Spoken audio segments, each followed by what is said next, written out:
अस्सलामुअलैकुम, मैं हूं मुबशर चौधरी और आप देख रहे हैं MCAS Mass Solution. MCAS Mass Solution is a domain of chemistry. Here, our training program will clear your concepts from beginners to expert level. It means MCAS Mass Solution का मकसद है कि हमने तमाम स्टूडेंट्स के लिए मैट्रिक टू मास्टर लेवल तक तमाम केमिस्ट्री कोर्सेज को डिजिटलाइज करना है और हर लेवल के स्टूडेंट के लिए बहुत ही ज्यादा आसान और मददगार प्लेटफॉर्म क्रिएट करना है. चलिए अब देखते हैं आज का topic. Chemistry class 10th MCAS मास सॉल्यूशन. इसमें सबसे पहले हमने बात की यूनिट नंबर 9 केमिकल इक्विलिब्रियम के बारे में. फिर हमने देखा कि इंट्रोडक्शन ऑफ केमिकल रिएक्शन क्या होता है, its importance for the survival of life and enhancing the standard of Mankind. मतलब कि केमिकल रिएक्शन कैसे इंसानी जिंदगी की बका में बहुत अहम किरदार अदा करता है, हमने उसे अच्छे से एनालाइज किया. फिर हमने बात की reversible reaction and dynamic equilibrium. Irreversible reversible reactions क्या होते हैं, फॉरवर्ड रिवर्स रिएक्शन क्या होते हैं, देयर रिप्रेजेंटेशन एंड इन्वॉल्वमेंट. फिर हमने देखा importance of chemical reaction with some examples that relate to chemical equilibrium. फिर हमने बात की law of mass action. Law of mass action, it represents the rate of both forward and reverse reaction along its importance that tells the different extent of reactions. फिर हमने देखा equilibrium constant and its units. फिर हमने analyse किया importance of equilibrium constant as it predicts the direction of reaction as well as the prediction of extent of reaction. फिर हमने बात की unit number 10 acid base and salt. इसमें हमने देखा introduction of acid and base components के बारे में. As all organic and inorganic compounds are classified according to concept of acid and base components. फिर हमने बात की work of Jaber bin Hayyan. उसके बाद हमने देखा naming of binary compounds. फिर हमने देखा some most common examples that involve in daily life. Then we deal with the concept of acid and base. मतलब हमने majorly define किया कुछ basic definitions को as Arrhenius concept of acid and base, about their limitations. फिर हमने बात की Bronsted and lorry concept. मतलब ब्रोंस्टेड और लोरी ने क्या कंसेप्ट पेश किए थे about the acid and base.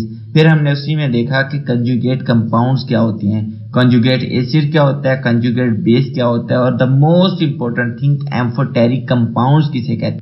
फिर हमने बात की Lewis concept of acid and base as the modern concept of acid and base. फिर हमने बात की general properties as the physical properties as well as chemical properties of acid and base. Then हमने analyse किया uses of acid and base. फिर हमने बात की पीएच स्केल क्या होता है, व्हाट इज पीएच स्केल. फिर हमने देखा यूजेस ऑफ पीएच स्केल और इंडिकेटर्स. फिर हमने one by one different indicators को एनालाइज किया. फिर हमने बात की साल्ट्स क्या होते हैं, the process of salts formation, characteristics of salts, preparation of salts and preparation of reaction क्या होता है, type of salts, uses of salts and the most important thing neutralisation reaction किसे कहते हैं. देन हमने बात की यूनिट नंबर 11 ऑर्गेनिक केमिस्ट्री. इसमें हमने इंट्रोडक्शन ऑफ ऑर्गेनिक केमिस्ट्री, जिसमें हमने ऑर्गेनिक केमिस्ट्री को डिफाइन किया, फिर उसकी कुछ हिस्ट्री को डिस्कस किया. Here we discuss about the first organic compound from the inorganic compound. फिर हमने देखा टाइप्स ऑफ ऑर्गेनिक कंपाउंड्स, मतलब जितने भी ऑर्गेनिक कंपाउंड्स एग्जिस्ट करते हैं उन सबको हमने यहाँ पे एनालाइज कर लिया. फिर हमने बात की ऑर्गेनिक कंपाउंड्स होते क्या हैं, अच्छे से डिफाइन किया ऑर्गेनिक कंपाउंड्स को.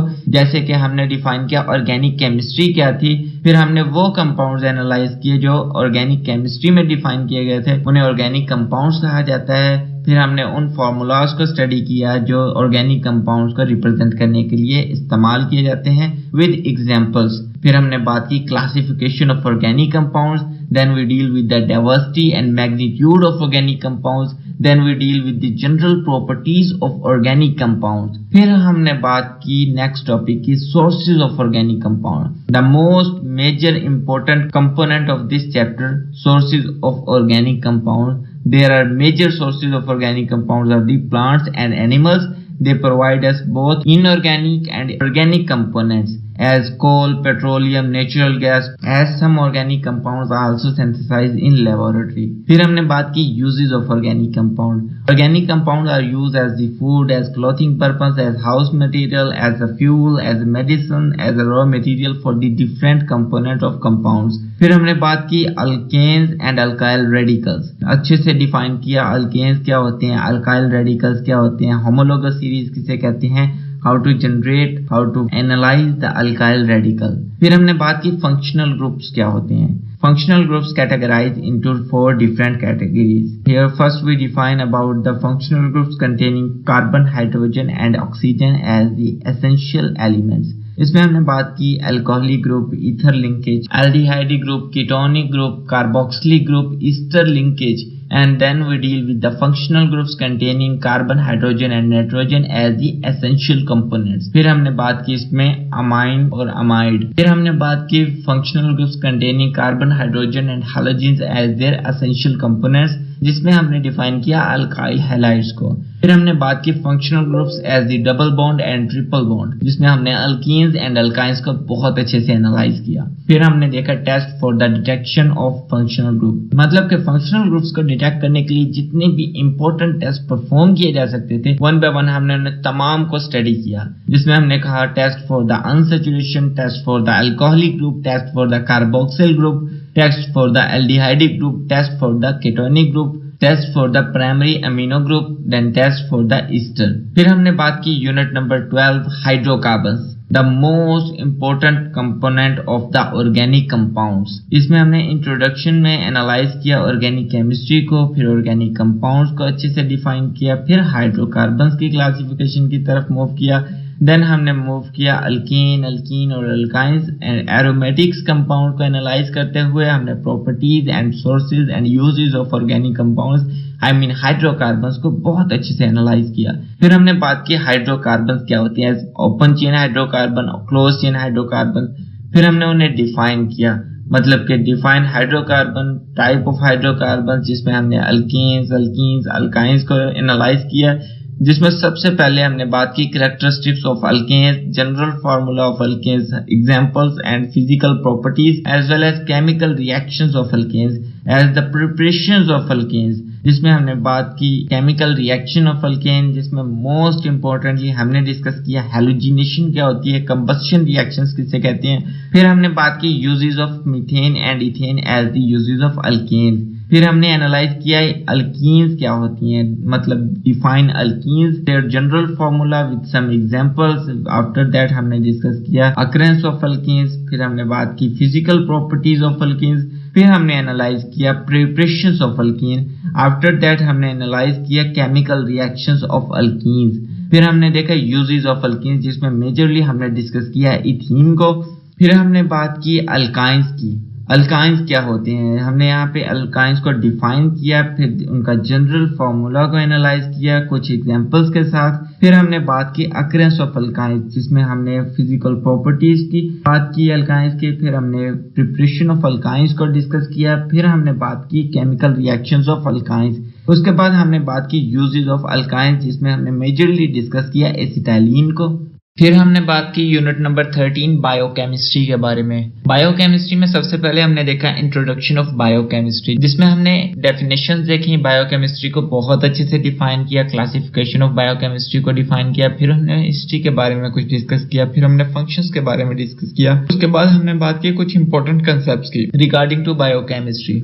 फिर हमने बात की कार्बोहाइड्रेट्स क्या होते हैं, कार्बोहाइड्रेट्स को बहुत अच्छे से डिफाइन किया, कार्बोहाइड्रेट्स की क्लासिफिकेशन देखी, मोनोसैकराइड्स क्या होते हैं, ओलिगोसैकराइड्स क्या होते हैं, पॉलीसैकराइड्स क्या होते हैं, इनके सोर्सेज यूजेस सब कार्बोहाइड्रेट्स के बारे में बहुत अच्छे से एनालाइज किया. फिर हमने बात की प्रोटीन्स क्या होती हैं, डिफाइन प्रोटीन के बाद हमने बात की amino acid as the building block of protein. फिर हमने बात की uses and sources of proteins. फिर हमने देखा लिपिड्स को बहुत अच्छे से डिफाइन करने के बाद, इलेबोरेट करने के बाद हमने बात की कि फैटी एसिड एक्ट कर रहे होते हैं as an building block of the lipid with glycerol molecules. फिर हमने बात की uses and sources of lipids. उसके बाद हमने बहुत ही ज्यादा डिटेल से डिस्कस किए न्यूक्लिक एसिड्स क्या होते हैं. न्यूक्लिक एसिड्स के साथ हमने कंसेप्ट को एनालाइज किया, न्यूक्लियोटाइड्स क्या होते हैं, उनकी केमिकल कंपोजिशन क्या होती है. फिर हमने टाइप्स ऑफ न्यूक्लिक एसिड में डीएनए और आरएनए को देखा. फिर हमने आरएनए और डीएनए में डिफरेंशिएट किया. और उसके बाद हमने one by one complete processing को देखा कि कैसे डीएनए और आरएनए वर्किंग परफॉर्म कर रहे होते हैं और कैसे genetic information generation to generation move कर रही होती है। फिर हमने बात की विटामिन्स के बारे में, बहुत अच्छे से विटामिन्स को डिफाइन किया, टाइप्स ऑफ विटामिन्स देखी, फिर हमने यूजेस की बात की, फिर हमने इंपॉर्टेंस की बात की और फिर हमने देखा कि वो कौन कौन सी बीमारियां लाक हो सकती हैं with the deficiency of vitamins. फिर हमने बात की unit number 14 the atmosphere. The atmosphere में हमने सबसे बेसिकली डिस्कस किया introduction. Here we deals about the planet Earth and the survival of life। मतलब जिंदगी की कैसे बका है इस जमीन के निज़ाम पे, मतलब प्लेनेट अर्थ पे कैसे जिंदगी मार्ज़ वजूद में आई या अभी तक कैसे एग्जिस्ट कर पा रही है। हमने बेसिकली उन तमाम चीज़ों को डिस्कस किया। फिर हमने बात की कंपोजिशन ऑफ एटमॉस्फेयर, मतलब कि हमारे माहौल में हमारे इर्द गिर्द जो एटमॉस्फेयर की एक लेयर है, एक इन्वेलप है डिफरेंट गैसेस का, उनमें कंपोनेंट्स में किस किस गैस की कितनी कंपोजिशन पाई जा रही है बाय वॉल्यूम, हमने कंप्लीट डिस्कशन की। और इसमें हमने ये भी देखा कि कौन सी गैस किस वैल्यू पे ज्यादा कीमती है, किस वैल्यू पे ज्यादा सिग्निफिकेंट है। फिर हमने बात की लेयर्स ऑफ एटमॉस्फेयर, मतलब कि हमारा एटमॉस्फेयर कितनी लेयर्स में डिस्ट्रीब्यूट हुआ है, डिवाइड हुआ है विद देयर फंक्शंस। सबसे पहले हमने देखा ट्रोपोस्फियर क्या होती है, फिर हमने बात की स्ट्रेटोस्फियर के बारे में, फिर हमने बात की मेसोस्फियर के बारे में and the last thing is the thermosphere. मतलब हमने क्या किया, हमने एटमॉस्फेयर को लेयर्स में डिस्ट्रीब्यूट कर दिया regarding to their volume and regarding to their functions. सबसे पहले हमने बात की ट्रोपोस्फियर की, जो जमीन से 12 किलोमीटर की हाइट पे एग्जिस्ट कर रहे हैं, मतलब कि ये दरमियान में जो 12 किलोमीटर का डिस्टेंस है, ये तमाम जो रीजन है इसे हम ट्रोपोस्फियर कहते हैं। इसमें कौन कौन सी गैसेस पाई जा रही हैं, उनके कौन कौन से फंक्शंस है, वो तमाम हमने ट्रोपोस्फियर में डिस्कस कर लिए। फिर हमने बात की स्ट्रेटोस्फियर के, मतलब कि 12 किलोमीटर से 50 किलोमीटर तक का जो रीजन है एटमॉस्फेयर का, वो स्ट्रेटोस्फियर है और उसमें कौन कौन सी गैसेस पाई जा रही हैं, किस कंपोजिशन में पाई जा रही हैं और कौन से फंक्शंस परफॉर्म कर रही हैं, हमने बहुत डिटेल से डिस्कस कर लिया। फिर हमने बात की mesosphere, the third level of atmosphere, मतलब 50 से 84 किलोमीटर की जो रेंज है उसे मेसोस्फीयर कहते हैं, थर्ड लेवल ऑफ एटमॉस्फेयर। और उसमें कौन कौन सी कंपोजिशंस पाई जा रही हैं, कौन कौन से कंपोनेंट्स पाए जा रहे हैं, वो हमने बहुत डिटेल से डिस्कस कर लिया। उसके बाद बात आ गई थर्मोस्फेयर की, मतलब कि thermosphere the last layer of atmosphere, last तो नहीं कह सकते, सो ऑन एक और लेयर है जिसे हम एक्सोस्फेयर कहते हैं और जिसकी कोई बाउंड्री ही नहीं है। लेकिन according to the atmosphere of earth, जमीन का जो एटमॉस्फेयर है उसकी जो लास्ट लेयर है वो थर्मोस्फेयर है। और थर्मोस्फेयर में टेम्परेचर कैसे डिसोसिएट कर रहा है, कैसे इन लेयर्स में टेम्परेचर डिसोसिएट कर रहा है, एक और कहानी है जो हम डिस्कस कर चुके हैं यूनिट नंबर 14 द एटमॉस्फेयर में। फिर हमने बात की पोल्यूटेंट्स के बारे में, मतलब हम एटमॉस्फेयर को डिस्कस कर रहे हैं, मतलब कि हम एयर पोल्यूटेंट्स को डिस्कस करेंगे। यहाँ पे हमने टाइप ऑफ पोल्यूटेंट्स देखे जिसमें हमने प्राइमरी पोल्यूटेंट्स और सेकेंडरी पोल्यूटेंट्स को बहुत डिटेल डिस्कशन की है। फिर हमने देखा सोर्सेज ऑफ पोल्यूटेंट्स से, मतलब हम प्राइमरी पोल्यूटेंट्स में कार्बन डाइऑक्साइड की बात कर लेते हैं, ऑक्साइड ऑफ सल्फर की बात कर लेते हैं, ऑक्साइड ऑफ नाइट्रोजन की बात कर लेते हैं। तो हमने वो तमाम सोर्सेज को डिस्कस किया पोल्यूटेंट्स जहाँ से रिलीज हो रहे होते हैं। फिर हमने बात की ग्रीन हाउस इफेक्ट की, क्योंकि हमने कार्बन के ऑक्साइड्स की बात की थी तो हमने कार्बन डाइऑक्साइड की बात की। और कार्बन डाइऑक्साइड के फंक्शंस को हमें पता है कि कार्बन डाइऑक्साइड जमीन की इंफ्रारेड रेडिएशन को ट्रैप कर लेती है और जमीन का टेम्परेचर को maintain, it is very necessary, very essential to warm up the temperature of earth. तो हमने नेक्स्ट बात कर ली ग्रीन हाउस इफेक्ट की। Greenhouse effect very healthy to maintain the atmospheric temperature of earth. फिर हमने बात की ग्लोबल वार्मिंग की, मतलब global warming is a negative factor of the carbon dioxide. Negative point कह सकते हैं या किसी भी ऐसे पहलू में हम बात कर सकते हैं कि जब carbon dioxide beyond the limit चल जाती है, एक लिमिट है जो कार्बन डाइऑक्साइड की, उससे ज्यादा वैल्यू पे कार्बन डाइऑक्साइड रिलीज हो रही होती है, तो वो कार्बन डाइऑक्साइड उससे ज्यादा लिमिट पे अपना फंक्शन भी परफॉर्म कर रही होती है, जिसकी वजह से जमीन का टेम्परेचर इतना हाई हो जाता है कि ग्लेशियर्स पिघल रहे होते हैं और फ्लड्स की कंडीशन तक बात चली जाती है। तो इस पूरे कंसेप्ट को हम कह सकते हैं कि हमने ग्लोबल वार्मिंग को बहुत डिटेल से डिस्कस किया। फिर हमने बात की acid rain and its effect, मतलब कि हमने अब पोल्यूटेंट्स की बात तो कर ली, एयर पोल्यूटेंट्स कौन कौन से होते हैं, जिसमें हमने प्राइमरी पोल्यूटेंट्स में कहा था कि oxide of carbon, oxide of nitrogen, oxide of sulphur. तो हमने इन तमाम ऑक्साइड्स को तो डिस्कस कर लिया था, लेकिन हमें यह भी पता था कि एटमॉस्फेयर में वाटर वेपर्स पाए जा रहे हैं और ये प्राइमरी पोल्यूटेंट जब वाटर वेपर्स के साथ इंटरैक्ट करते हैं तो अपने रेलिवेंट, अपने रिगार्डिंग जो एसिड क्रिएट करते हैं वो एसिड रेन की फॉर्म में जब जमीन पे आता है तो इस कंसेप्ट को एसिड रेन कहते हैं। और उसके बाद जो इफेक्ट जनरेट होते हैं, जो इफेक्ट प्रोड्यूस होते हैं, फिर हमने बात की ओजोन डिपल्शन के बारे में, मतलब ओजोन क्या है, ओजोन में डिपल्शन का प्रोसेस कैसे होता है, ओजोन होल्स क्या होते हैं। फिर हमने बात की ओजोन होल डिपल्शन के इफेक्ट्स क्या होते हैं, मतलब कि ये कैसे नुकसान पहुंचा रही है, कैसे जमीन का एटमॉस्फेयर डिस्ट्रॉय कर रही है। तो हमने वन टू ऑल तमाम जो कंसेप्ट है अबाउट एटमॉस्फेयर इस पूरे चैप्टर यूनिट नंबर 14 में डिस्कस कर लिया है। फिर हमने बात की यूनिट नंबर 15 वाटर के बारे में। इसमें हमने इंट्रोडक्शन में बात की the importance of water, how water is very significant for the survival of life, how human activities affect it, and how the affected water, polluted water affects the human life. फिर हमने देखा occurrence of water. Occurrence of water deals with the comparison of volume according to different place. It also describe about the composition of water or quality of water. फिर हमने बात की properties of water के बारे में। फिर हमने बात की water as a universal solvent. इसमें हमने बात की polarity of water and exceptional ability of water for the hydrogen bonding. फिर हमने बात की soft water and hard water के बारे में, मतलब सॉफ्ट वाटर तो वो होता है ना जो बहुत अच्छी झाग बना रहा होता है साबुन के साथ, और हार्ड वाटर वो होता है जो अच्छी झाग नहीं बना रहा होता है साबुन के साथ। तो फिर हमने वाटर की हार्डनेस की वजूहात देखी। फिर हमने हार्डनेस की टाइप्स देखी, कितनी किस्म की हार्डनेस हो सकती है। इसमें हमने टेम्परेरी हार्डनेस और परमानेंट हार्डनेस को डिस्ट्रीब्यूट किया और एक्सप्लेन किया। फिर हमने टेम्परेरी हार्डनेस और परमानेंट हार्डनेस को रिमूव करने के मेथड्स को एनालाइज किया। इसमें हमने बॉइलिंग मेथड को देखा, क्लार्क्स मेथड देखा। फिर हमने देखा परमानेंट हार्डनेस को कैसे रिमूव किया जाता है, जिसमें हमने हार्डनेस को केमिकल वे से रिमूव करने के मेथड को एनालाइज किया, जैसे by using the washing soda, by using the sodium zeolite. फिर हमने बात की वाटर पोल्यूशन के बारे में। वाटर पोल्यूशन में हमने देखे वो तमाम फैक्टर जो वाटर पोल्यूशन के सबब बनते हैं, जैसे industrial affluence, domestic affluence, agriculture affluence. फिर हमने बात की इफेक्ट्स ऑफ वाटर पोल्यूशन, मतलब वाटर पोल्यूशन के कौन कौन से इफेक्ट्स होते हैं, मतलब कि पोल्यूटेड वाटर किस हद तक नुकसान पहुंचाता है, हमने हर एक बात कर ली।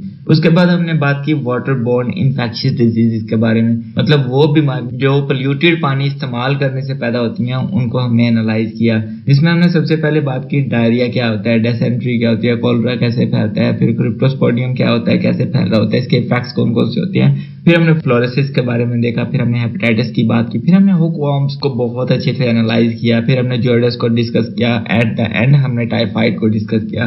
और फिर हमने बात की prevention of the water borne diseases, मतलब कि पानी से पैदा होने वाली यानी कि पोल्यूटेड पानी इस्तेमाल करने के बाद जो बीमारियां पैदा होती हैं या फिर बहुत ही ज्यादा वो स्प्रेड हो रही होती हैं, उनसे प्रिवेंशन कैसे हासिल की जाती हैं, या फिर हम किस तरह कौन कौन से ऐसे इकदाम उठा सकते हैं जिनसे हम वाटर बोर्न डिजीज को डिक्रीज कर सकें या प्रिवेंट कर सकें उनसे। अब बात करते हैं यूनिट नंबर 16 केमिकल इंडस्ट्रीज। सबसे पहले केमिकल इंडस्ट्रीज की कोर्स आउटलाइन में हम डिस्कस करेंगे इंट्रोडक्शन ऑफ केमिकल इंडस्ट्रीज।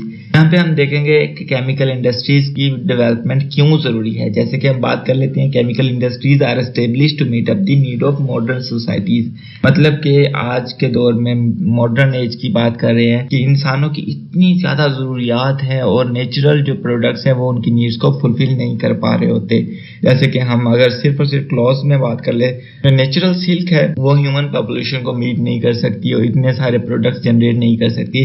तो ह्यूमंस क्या कर रहे हैं, साइंटिस्ट क्या कर रहे हैं कि additional products, synthetic products generate कर रहे हैं इंडस्ट्रीज की मदद से और मॉडर्न सोसाइटीज की तमाम नीड्स को पूरा करने की कोशिश कर रहे होते हैं। जिसमें हमने डिफरेंट ऑपरेशंस को स्टडी किया। मतलब हम मेटलर्जी की बात कर लेते हैं, जैसे extraction of metals from ores और preparation of baking soda, preparation of washing soda, बहुत सारे ऐसे प्रोडक्ट्स हैं जो इंडस्ट्रियलाइजेशन हमें प्रोवाइड करता है और हमारी लाइफ को इजी बना रहा होता है।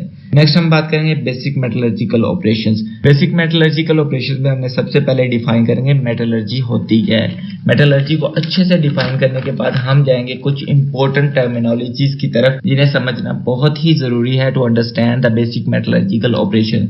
इसमें हम बात करेंगे मिनरल्स क्या होते हैं, ओर्स क्या होता है, गैंग्यू किसे कहते हैं, स्लैग्स किसे कहते हैं। ये सारी टर्मिनोलॉजीज को हम वन बाय वन बहुत डिटेल से एनालाइज करेंगे, जो हमें मूव करवाएगी to understand the concept of basic metallurgical operations. अब बेसिक मेटलर्जिकल ऑपरेशंस में सबसे पहले 3 स्टेप्स होते हैं जो मेजर स्टेप काउंट किए जाते हैं, जैसे concentration of ore, extraction of metal, refining of metal. ये बेसिक स्टेप हैं जो पूरी मेटलर्जिकल ऑपरेशंस में इस्तेमाल हो रहे होते हैं, जिन्हें हम वन बाय वन बहुत सारे स्टेप्स में इलेबोरेट करेंगे या इनके बहुत सारे प्रोसीजर को, अल्टरनेटिव्स को भी एनालाइज करेंगे। जैसे हम बात कर लेते हैं कंसंट्रेशन ऑफ ओर्स। हमने कहा था बेसिक टर्मिनोलॉजीज में हम ओस को बहुत अच्छे से एक्सप्लेन करेंगे। अब यहाँ पे ओस को कंसंट्रेट करने के लिए, इकट्ठा करने के लिए कौन कौन से मेथड्स इस्तेमाल करते हैं उनकी बात कर लेते हैं। सबसे पहले हम बात करेंगे ग्रेविटेशनल सेपरेशन, उसके बाद करेंगे फोर्स फ्लोटेशन प्रोसेस क्या होता है, उसके बाद हम इलेक्ट्रोमैग्नेटिक सेपरेशन को एनालाइज करेंगे। तो ये वो तीनों अल्टरनेटिव मेथड्स थे जो कंसंट्रेशन ऑफ ओस में इस्तेमाल किए जाते हैं। उसके बाद हमने सेकंड स्टेप की बात की थी एक्सट्रैक्शन ऑफ मेटल, मतलब कि ओस में से मेटल्स को कैसे अलग किया जा सकता है। तो यहाँ पे हम बात करेंगे रोस्टिंग के बारे में, स्मेल्टिंग के बारे में, बेस्मराइजेशन के बारे में बहुत ही ज्यादा डिटेल से। फिर हम बात करेंगे रिफाइनिंग ऑफ मेटल, मतलब हम इससे सिंपल वर्डिंग में एक्सप्लेन करें तो हम कहेंगे प्यूरिफिकेशन ऑफ मेटल, के मेटल को प्यूरिफाई कैसे किया जा सकता है। और उसके बाद नेक्स्ट टॉपिक में हम बात करेंगे मैन्युफैक्चरिंग ऑफ यूरिया। फिर हम नेक्स्ट बात करेंगे अबाउट द सोल्वेज प्रोसेस, मतलब सोल्वर प्रोसेस में क्या हो रहा होता है। Solver process explain the complete manufacturing process of this sodium carbonate, मतलब यहाँ पे हम सोडियम कार्बोनेट को प्रिपेयर करने के लिए जो भी इंपॉर्टेंट मेथड है जैसे कि सोल्वेज प्रोसेस, उसे बहुत डिटेल से डिस्कस करेंगे। इसमें हम बात करेंगे रॉ मटेरियल्स कौन कौन से इस्तेमाल होते हैं, फिर हम बात करेंगे बेसिक रिएक्शंस कौन कौन से होते हैं, जैसे हम बात कर लेते हैं फिल्ट्रेशन क्या होता है, कैल्सिनेशन किसे कहते हैं, प्रिपरेशन ऑफ कार्बन डाइऑक्साइड और स्लैक लाइन, ये सारे इन्वॉल्व हो जाते हैं इसमें। फिर उसके बाद हम अमोनिया रिकवरी क्या प्रोसीजर परफॉर्म कर रहा होता है उसे एनालाइज करने की कोशिश करेंगे।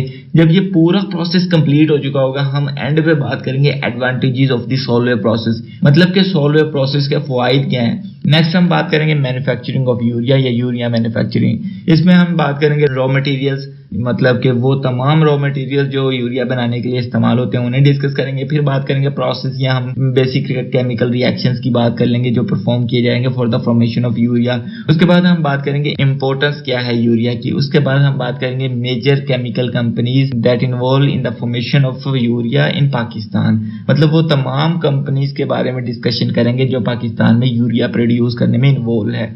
जैसे हम उनके स्टेटस के बारे में बात कर लेंगे कि कौन सी कंपनी कितना यूरिया प्रिपेयर कर रही है। और उसके बाद हम बात करेंगे पेट्रोलियम इंडस्ट्री के बारे में। पेट्रोलियम इंडस्ट्री में बहुत सिंपल बात है, सबसे पहले तो ये समझेंगे पेट्रोलियम क्या है, फिर उसके ओरिजिन्स को डिस्कस करेंगे कि मतलब कि ओरिजिन ऑफ पेट्रोलियम, फिर हम केमिकल कंपोजिशन को डिस्कस करेंगे पेट्रोलियम की। उसके बाद हम बात करेंगे refining of the crude oil, मतलब जो बिल्कुल ही रॉ फॉर्म होती है ऑयल की उसे रिफाइनिंग के प्रोसीजर से गुजार के एटलीस्ट जो फाइनल प्रोडक्ट होते हैं पेट्रोलियम प्रोडक्ट उन्हें कैसे हासिल किया जाता है उन्हें बहुत अच्छे से एक्सप्लेन करेंगे। जिसमें सबसे पहले हम बात करेंगे रिफाइनिंग क्या होती है, फिर उसमें एक प्रोसीजर इस्तेमाल हो रहा होता है जिसे फ्रिक्शनल डिस्टिलेशन होती है उसे डिफाइन करेंगे।